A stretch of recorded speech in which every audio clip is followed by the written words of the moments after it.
د جنوب لویدیځ ولایت کندهار د دامان ولسوالۍ ده.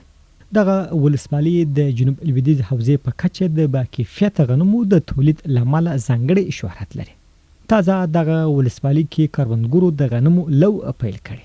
د غنمو کښتګر خوښ دي او په کورني مارکیټونو کې د خپل حاصلاتو د پلور هیله لري. دا راځي مې ډېر ښه غنم سوي دي. زما خواهش دغه ده چې دغه طالبان باید دغه وکړي چې غنم د نورو ولایتو څخه لکه پاکستان، ایران د دغو سره امن شي. نو زه ډېر خوشحاله یم چې خپل ملک خپل دغه مې آباد شي وروره.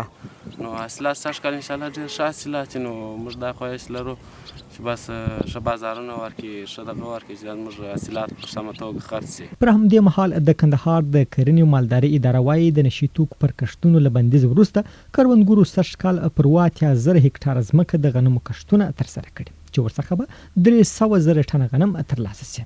د دغه ادارې د کرنیزو چارو امیر مولوي شمس الرحمن موسی هوریت رادیو ته وویل کندهار کې د سږ کال تولید سوي غنم د دې ولایت د اوسیدونکو 90% اړتیا پوره کولی شي او بازار ته له وړاندې کېدو سره سم به د غنمو بیې هم کندهار کې ټیټې شي. 3 لکه ټنه په شاوخوا کې میټریک ټنه کې موږ اټکل لرو.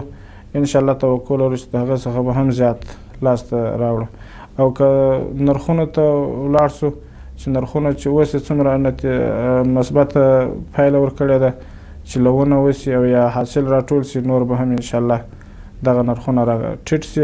د معلوماتو پر بنسټ سږ کال دغه ولایت په ټولو ولسوالیو کې د غنمو پراخ کښتونه ترسره شوي دي چې دا مهال د حاصل ټولولو بهیر پیل شوی دی.